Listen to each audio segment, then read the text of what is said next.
from my kitchen into my harp room, and every time I walk by, they call to me, "Come play, come on, let's play a little bit." Hi, Carol. Nice to have you back here for a Half Focus chat. How are you doing today? Hi, Victoria. I'm doing great, and I'm excited to talk about this very important subject with you today. Yes. So, something that sparked my thought of talking to you specifically about this is because we had a similar background. We had an instrument that we learned prior to coming to the harp, and we pick up the harp as an adult. And Yeah. what I've seen in a lot of adult learner, not just harp, is that we have that mix of excitement and really wanting to do these things, and then we have on the other end our anxiety, our baggage from the past, and a lot of time really harsh self-judgment when it comes to us doing things now as a grown-up for some odd reason. And I find that juxtapositions, that push and pull, can really hinder us in enjoying what we're Oh, doing. so much. Yeah, yeah. We've talked about this a bit between the two of us that emotional baggage from your childhood, especially like you and I think both had experiences of as children, maybe even too early, being practicing and learning the piano and playing in recitals and feeling you had to be perfect. And you might think that's gone, but no, it's in there. It stays with you. It's there and it plagues you. And until you can acknowledge that and realize that's the root of a lot of the performance anxiety that I had to overcome was this baggage from my childhood. The feeling that I had to be perfect. I love Kim Robertson has a quote. She says, "It's always good enough and it can always get better." And that's the top of my quote list. I love that quote. And I think about that all the time. It's always good enough and it can always get better. We have to accept whatever we can do. And, don't let what you can't do stop what you can do. And Definitely. in order to do that, sometimes we have to dig into those old emotional baggages and see what went on there. And for me, I had to like let go of all that and kind of forgive my teachers for the pressure they put on me and the long-lasting effects that has had. I have an adult student who's she just turned 80. She played as a teenager and was really very good. She played pedal harp, and she came back to me about 3 years ago to start harp again. And she said, "Oh, I never want to play for anybody. I had to play for people all the time, and it was so nerve-wracking." And we talked about that, and then she realized that that was the source of her feelings about this. She has now decided she does want to play for people, and she's starting to play for people, and she's really enjoying it. And So, it's so important.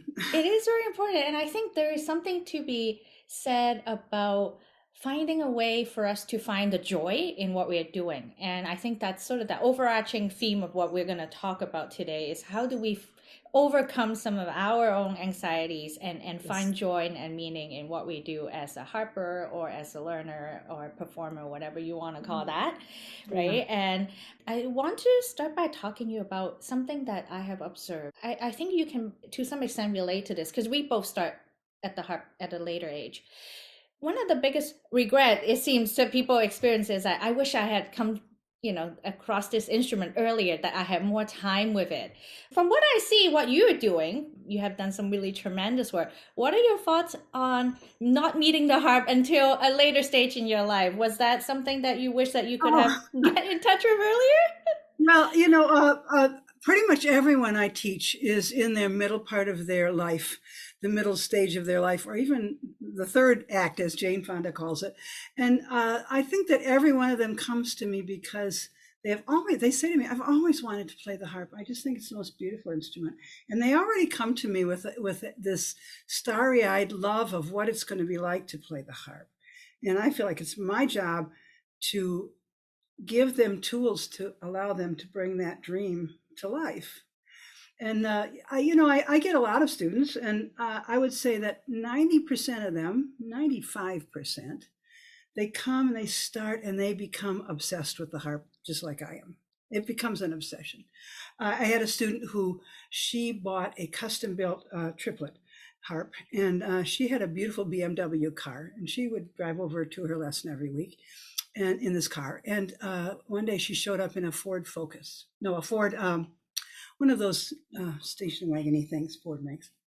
Oh, an Escape. And I said, where's your Beamer? And she said, oh, I had to sell that. My harp wouldn't fit in there very good.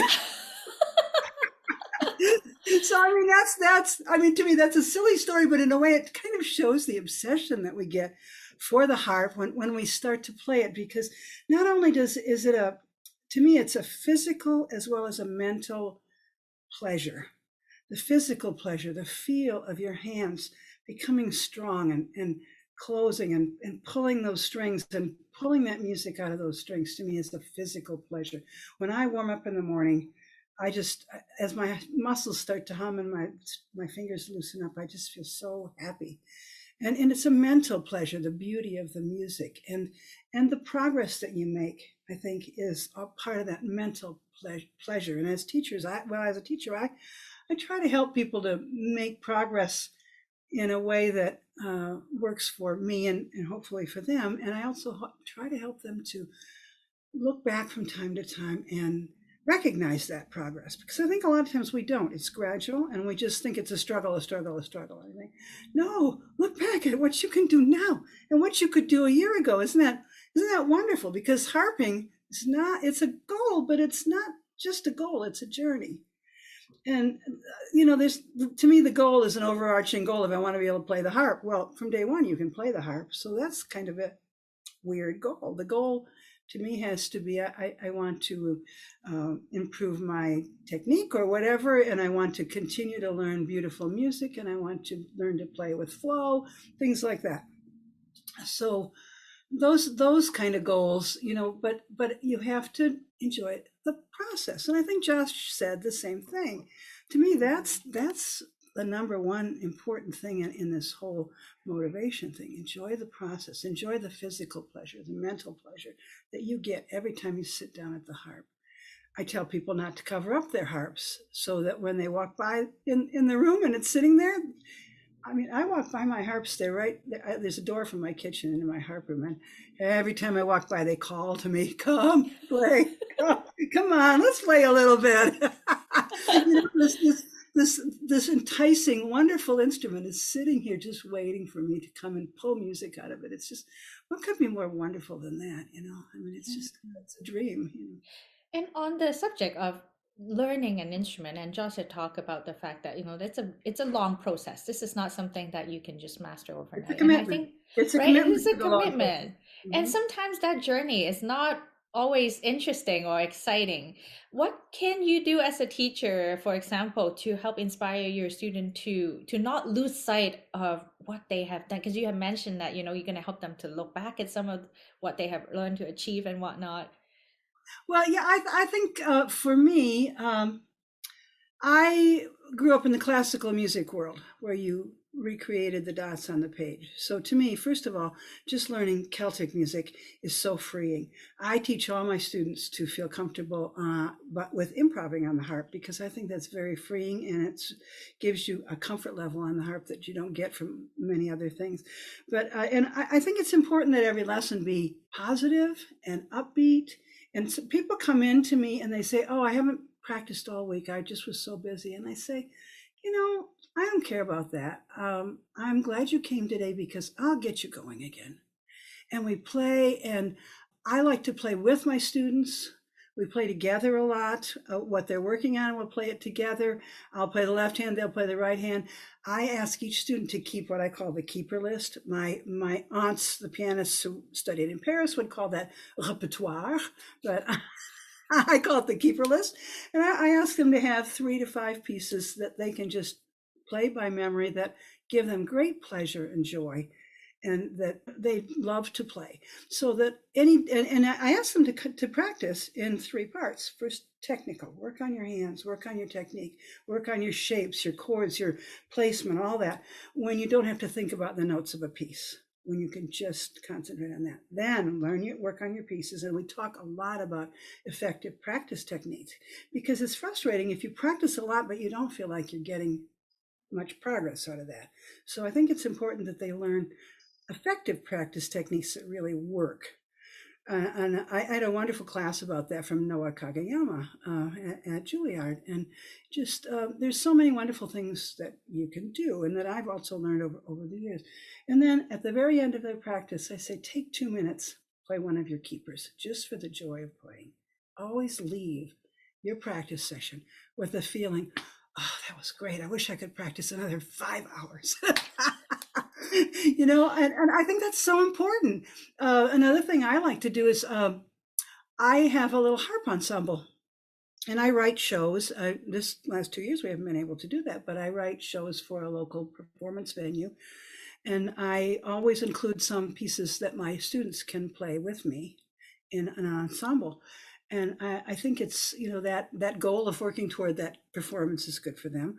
Plus the fun of playing with someone else is really exciting, I think. The sound and the feeling of flow that the other person can provide that you might not have felt yet.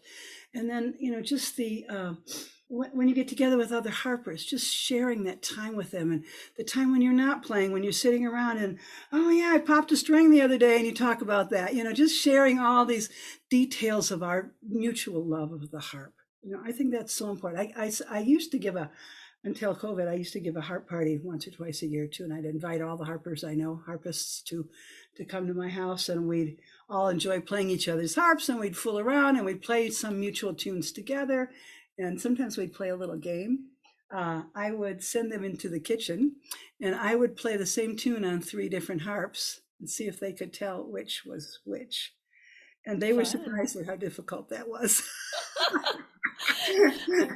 So, Anna Danwoody, one of my earlier guests, she is also a big fan of creating environment for harpers to come together and play. She oh runs yeah, a lot of yeah. ensembles and harp camps, and she said that she's amazed by even the little kids when you put them together and they just start chit-chatting and telling each other what they're doing with the harp, that how fast they're picking up things that they didn't realize that they could be doing, which is Exactly. fantastic. Just somehow sharing that passion with someone else is so exciting. And I also encourage my students to go to these wonderful harp events, harp gathering here in Ohio, which is not too far from us, Somerset in New Jersey, those times when you just immerse yourself totally in a weekend of nothing but harps, harps, harps, and harpers, harpers, harpers.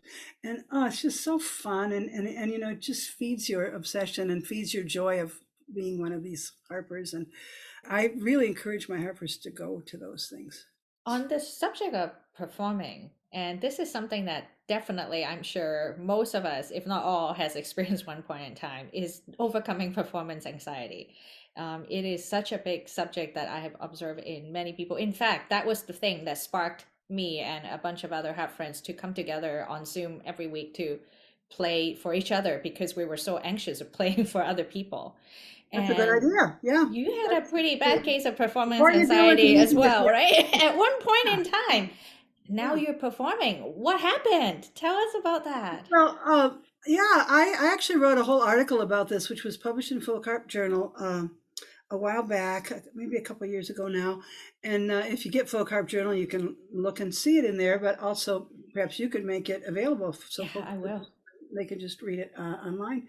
Um, yeah, I had a similar, I think, childhood to you in that I grew up in a family of musicians, and I started picking out tunes on the piano as soon as I could walk over to the piano. And so they jumped on me and started giving me piano lessons when I was 4. And I started playing in 4 recitals a year at the Detroit Institute of Art. And to this day, when I walk in there, I feel that whoosh of nervousness come over me. I mean, to this day. And I honestly, I had tremendous performance anxiety from that. And when I went back to school to work on an advanced degree in voice, I decided if you're going to do this, you need to overcome this anxiety so that you can share this music and perform it and share it with others.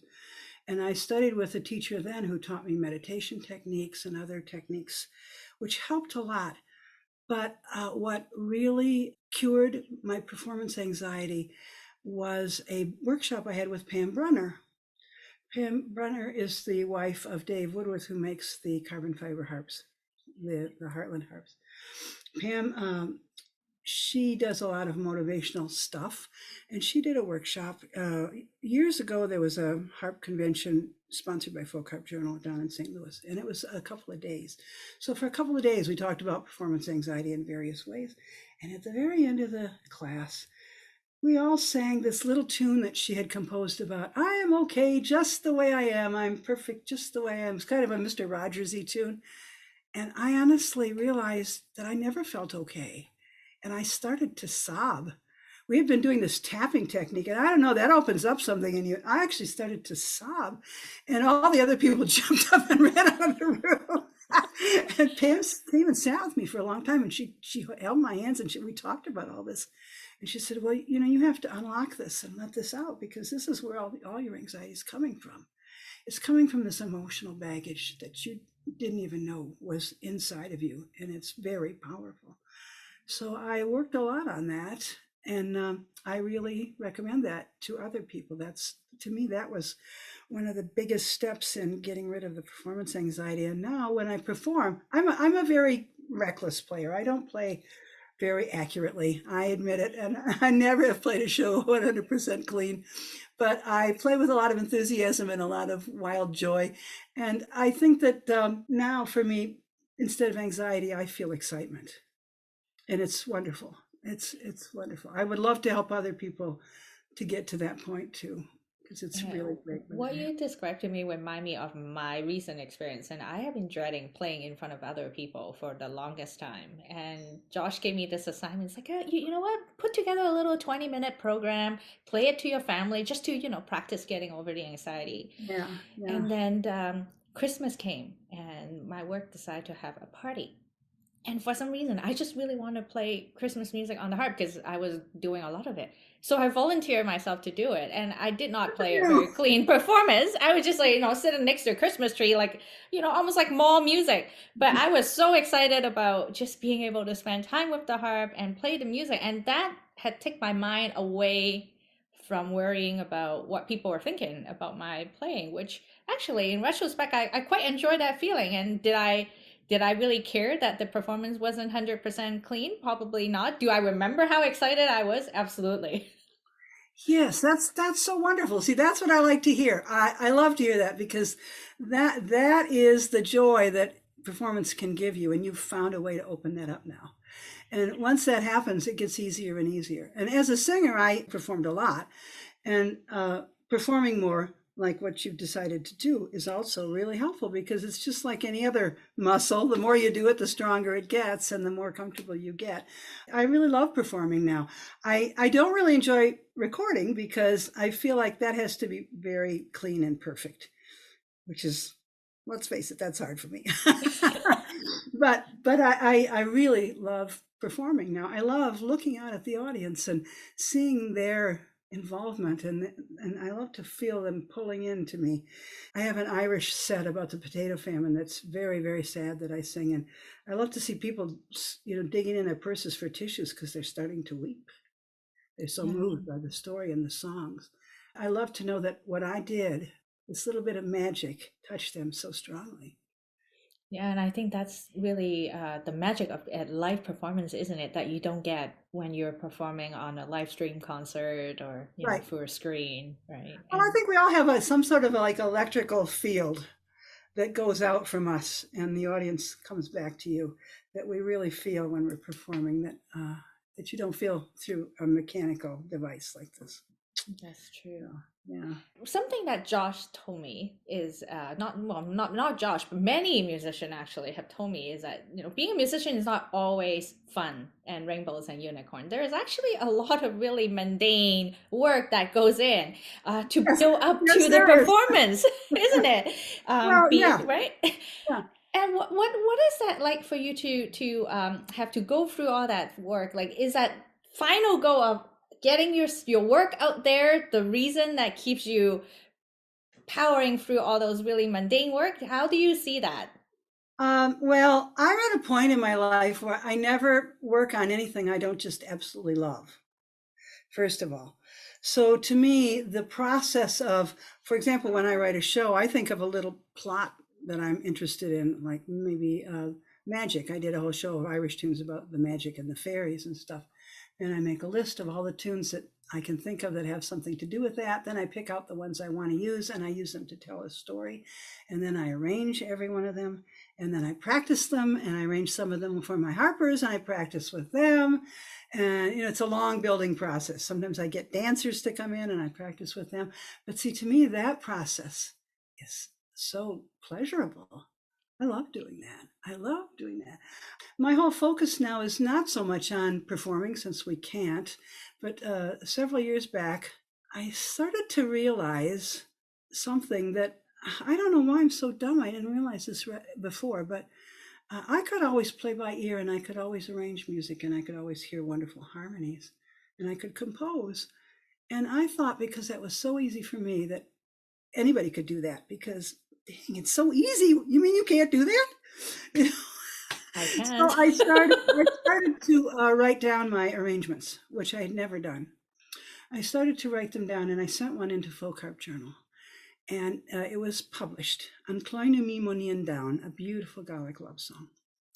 And one of my friends, who's a romance book writer, who has published over 1 million books, so I mean, not books, but sold over 1 million books. I wrote to her and I said, I'm so excited. I published it too. And I know that's not very big news to you, but I thought it was really exciting. And she said, no, that is really exciting. She said, because when you publish something, it's going to be here even when you are not here anymore. And I thought, oh my God, that's true. So I really started to shift my focus. I finally thought, if that is really my true gift, to be able to hear harmonies, to compose, and to arrange, that's what I should be doing. Hello. That took me so long to figure that out. So that's where I shifted my focus, and I really have been doing that. And I try to put out at least one new book a year, usually in time for Somerset. And that motivates me, knowing that I have a little deadline. Otherwise, I would just probably never. I would have only half as many books as I have. I have to have a little deadline, like a show or Somerset coming, to give me that final little push to just, instead of in the evening going and sitting with my husband and watching a hockey game, I'll go sit down and work on my manuscripts. Now, when you talk about, well, which part's not so enjoyable? I do not love notating. I can imagine. I use Finale, and it's a great program, and I think it's a miracle what it can do. But to me, that's the slog work, the notation, because I'll play a tune for a long time, and I'm basically playing by ear, and I never quite play it the same way twice. Okay, so when you notate, you get to this part, and you think, okay, well, let's see. Should I put the A there? No, wait a minute. How about an F? No, A. No, F. And then you have to make all these decisions. And I've never bothered to do that, you see. So now I have to really be precise and make the decisions. And then, there's one tune that I still don't think I've got it notated right. I did an arrangement that I think is quite pretty, of Black is the Color of My True Love's Hair. Yeah, beautiful. There's a lot of long arpeggiated things in it. And to this day, I don't think I've got it notated quite right, because that's like, how do I make this rhythm that I'm doing here show up on paper so other people can look at that and realize what I mean? It's actually very challenging. With harp too, when we play the left hand, often we're above middle C. Well, how do I notate that? Do I do AVA? Do I go into treble clef? Do I do lots and lots of ledger lines? None of those are a perfect solution. There are all these decisions to be made, and basically, it's slog work. The creation. Totally worth it, though. I'm just gonna put it out there, because if you didn't, then we wouldn't have music from you, which would be a big loss. Oh, thank you. Oh, that's so nice of you to say that. I do. I feel like I'm old now, and I'm not going to be doing this that much longer. Who knows? And I really want to have some record of what came from my mind and my fingers and my beautiful harp. Yeah. And So I it's think that goes important for to me. all of us, right? Make a little recording of yourself playing something. Play it for someone. Exactly. Yeah, Do something exactly. to share it, because I think that would really makes Put it down some yeah. way that it'll last after you don't last anymore. My son's always asking me if I would please record more, because he would like more recordings of these pieces.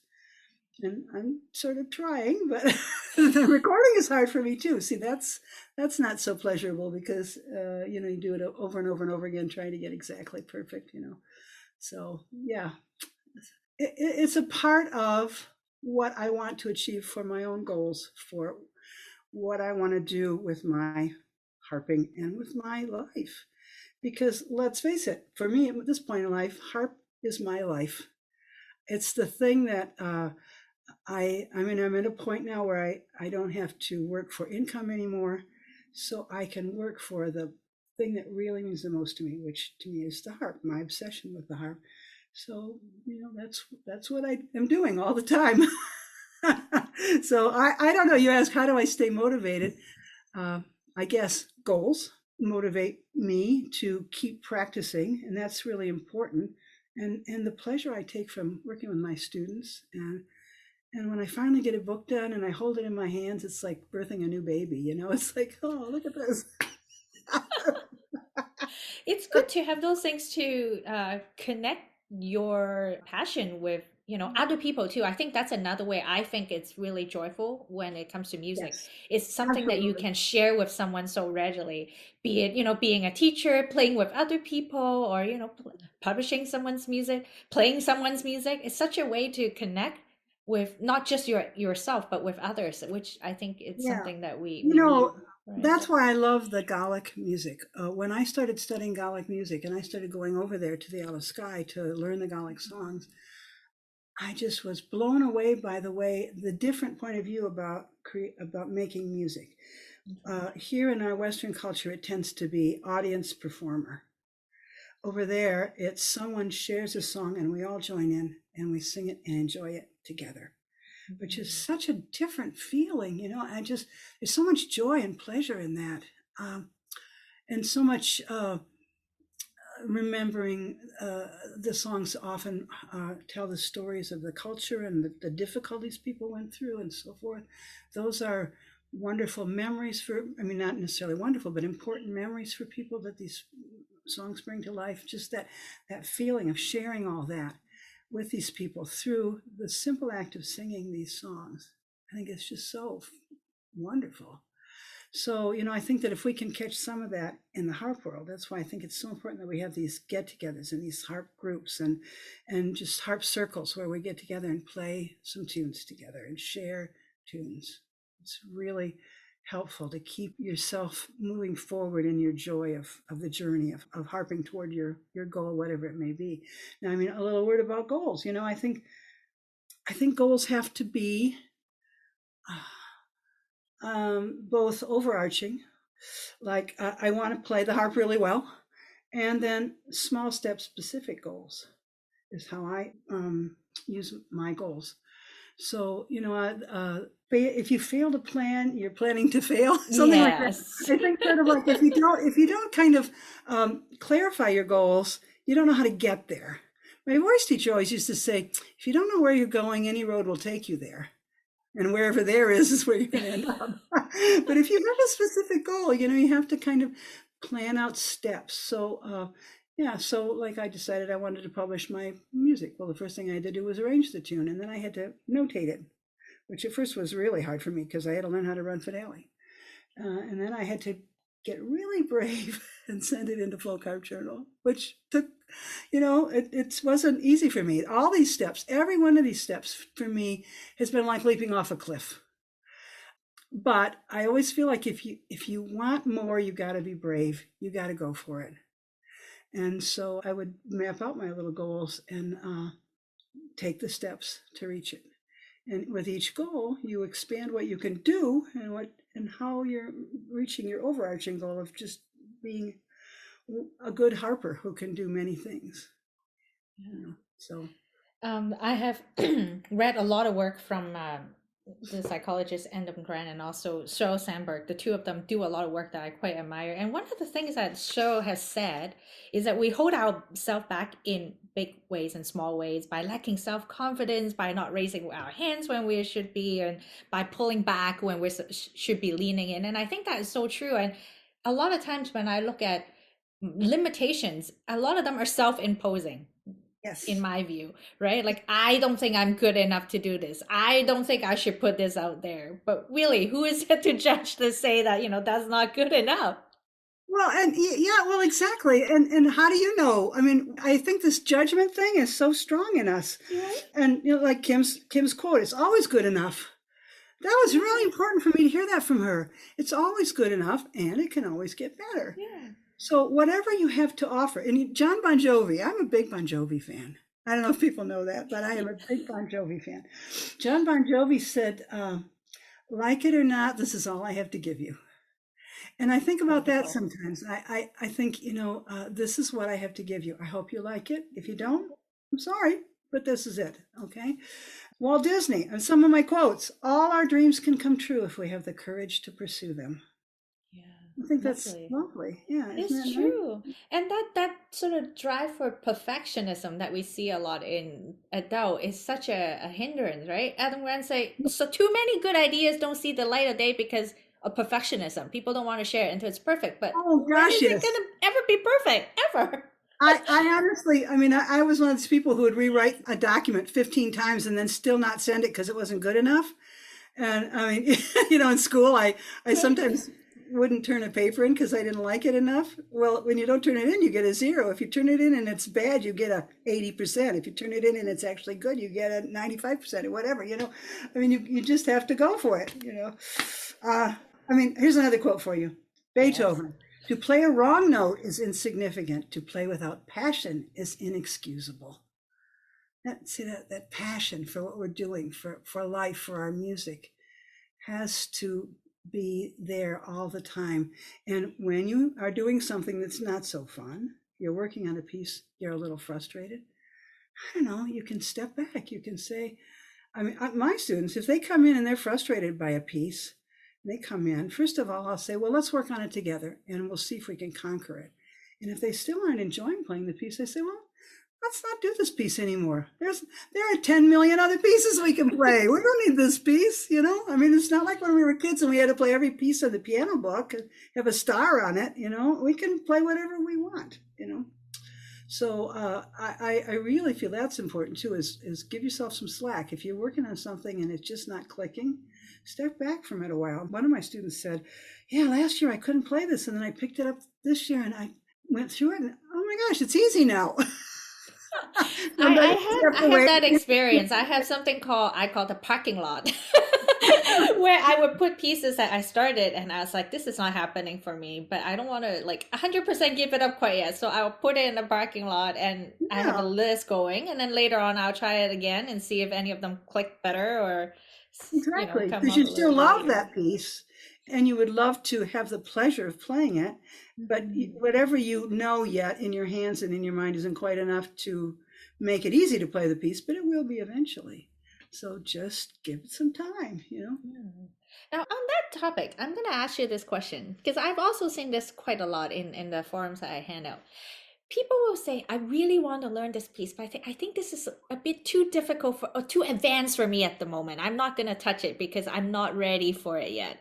And then Josh say, music is aspirational, right? Just go for it. Try it out. How do you help people overcome that, again, self-limitation to say, I'm not good enough for this yet? What are your thoughts? Well, first of all, as I work with my students, I try to give them pieces that use technical things that we're working on in our exercises to learn how to use the hands.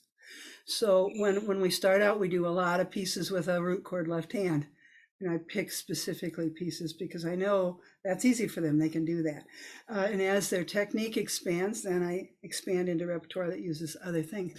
That said, my one student, Marcia, she said that sometimes she just wants to play a piece that's really too hard for her, but she feels very motivated to learn it because she really likes it. And she works hard at it for a long time, and she feels like it does push her technique ahead a bit. And I know I've had that experience too. Years ago, I wanted to learn Nataliana by Deborah Henson Conant, and it had some stuff in it that was probably beyond my technique, but I really wanted to learn it, so I worked on it a long time. And after I got done learning it, that stuff wasn't beyond my technique anymore because it taught me how to use my hands in that way. So I have mixed feelings. I don't think you should always be playing everything right at the top end of your, hitting that glass ceiling all the time of the top end of your technical abilities.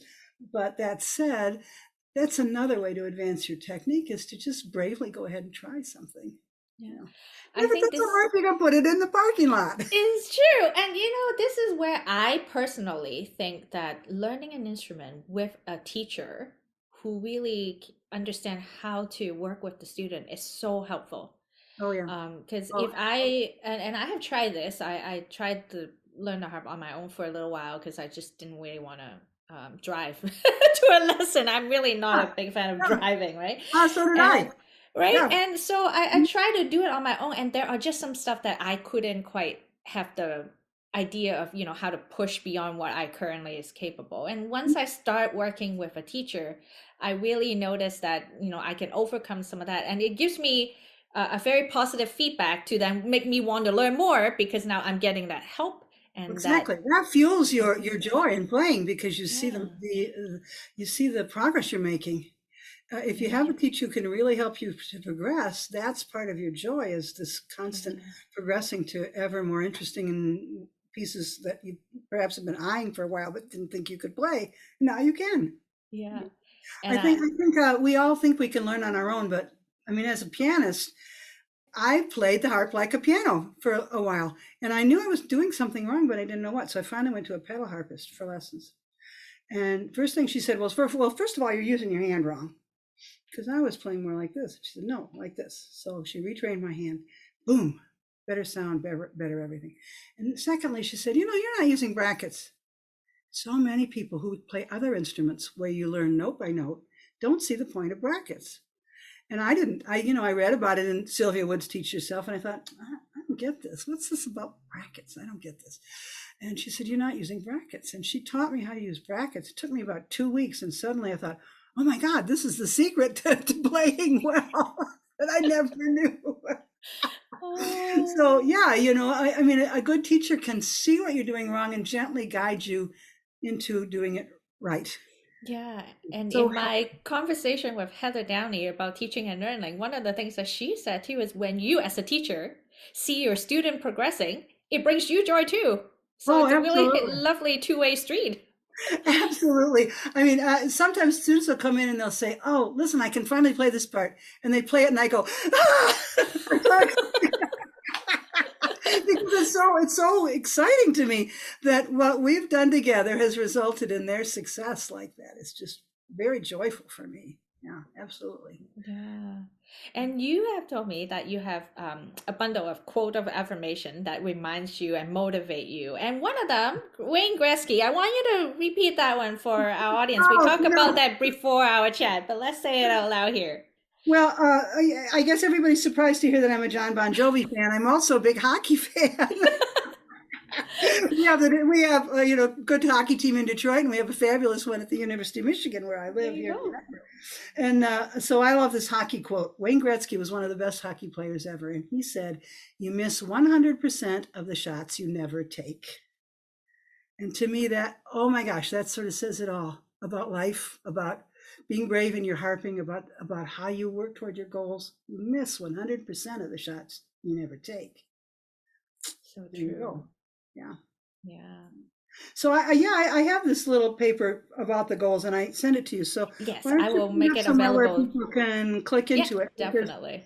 somebody might find something in there to really latch onto. I love every one of these quotes. I think they're really great. Um, Deborah Henson Conant said, "Don't do more, hide less." We already can do plenty. It's what Kim said. It's already good enough. We just have to stop hiding. We have to take it out and share it. You know. Mm, yeah, so true. And again, we need to stop self-limiting. I definitely think that is a big factor and letting go of the baggage from our past and Yeah, and just sometimes we don't. We need a little something to open up to realize that that baggage is there. I sure did. That baggage is sometimes so deep that we don't even think it's in there. And my one student who now is playing for her friends, the one just turned 80, she said, I never really even thought about this. I never knew that was there. And I think that's true for a lot of us. If you think back, all of you who are listening to this, if you think back into your formative years, did something happen? Did some teacher tell you you weren't good enough? Did somebody tell you you couldn't do that because you just didn't have whatever it takes? Uh, yeah, I don't know. I think you always got to go after your dreams, even if maybe you don't feel like you have enough, whatever it takes to make that goal. If you don't try it, you're always going to wonder if you could have made it. I taught French for many years in high school, and this one kid came to me and he said, "Well, I really want to go to the Naval Academy, but Mr. Bach, the counselor, told me not to even bother because my grades weren't good enough to get in." And I said, "What? What did he tell you that for? I'm going to go talk to that guy." And I just got absolutely incensed. And I said, "You try anyway. You try anyway. If you don't try, you'll always wonder, could I have made it?" And it's better to know and that, yeah, right now, maybe I can't make it. But that doesn't mean you couldn't, some of these goals, maybe you can make it now, but maybe you can make it later. But always try, always try. And that takes courage. That takes the courage to jump off that cliff or whatever. Yeah, and I think, like you said, once you have sent it your first article to Folk Harp Journal and you got it published, I imagine the subsequent times came a lot easier because you have opened Yes. up that Oh, door. yeah. Absolutely. Yeah. The first step's always the hardest, right? Yeah. Didn't Confucius say something about that?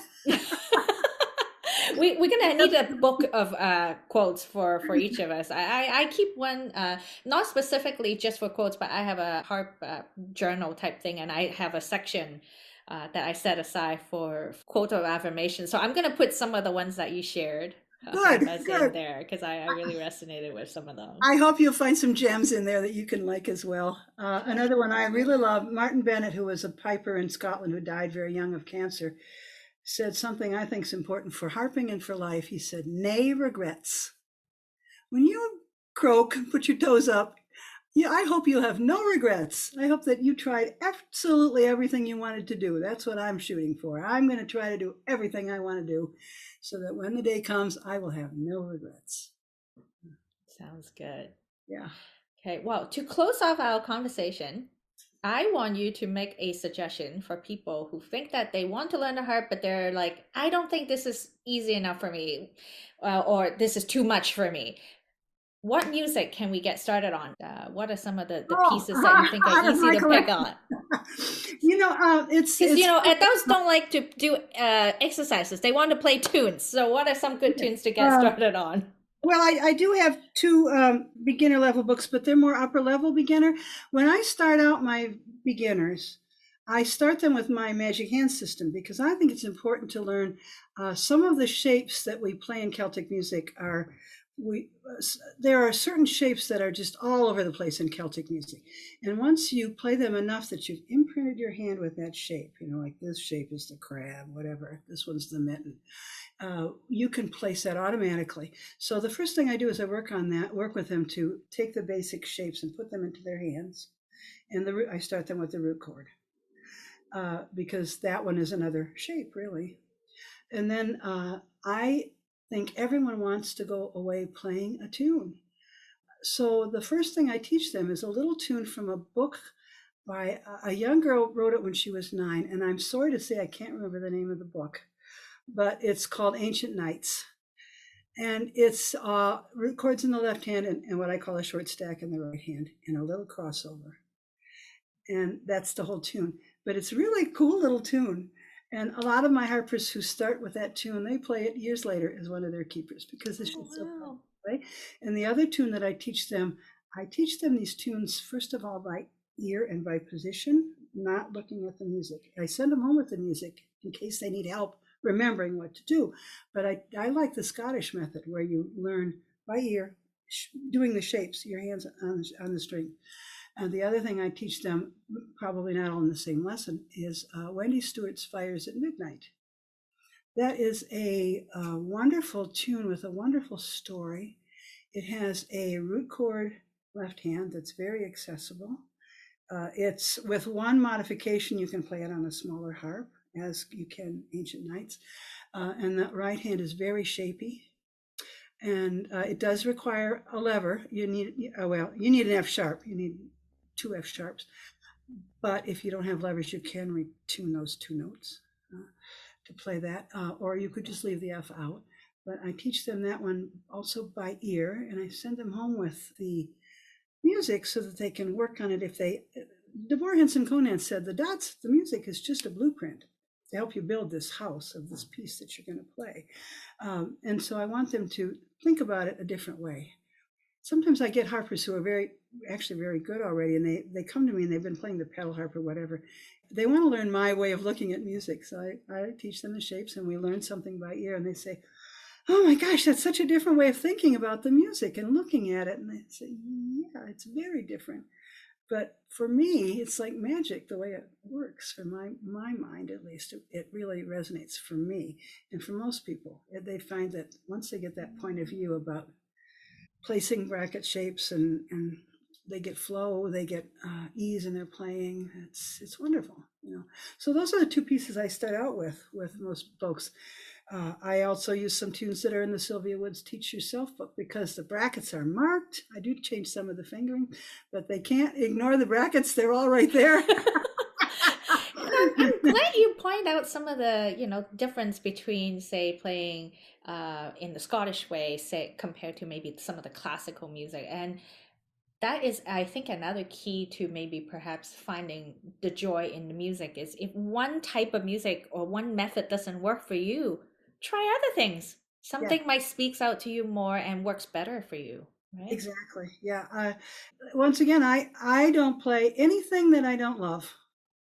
Um, Kim Robertson said when she starts working on a tune, it's got to have what she calls legs.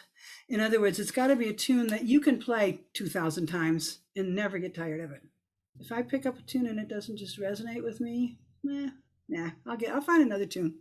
There are so There's many so more. many out there. Why bother? There's plenty of tunes. I'll find another tune, and that helps me to keep that joy in learning and working on a tune too. Because I always pick something that I just can't wait to sit down and play and Very good see it point. evolve into an arrangement and begin to flow and begin to feel wonderful in my hands. That's such a pleasure, you know.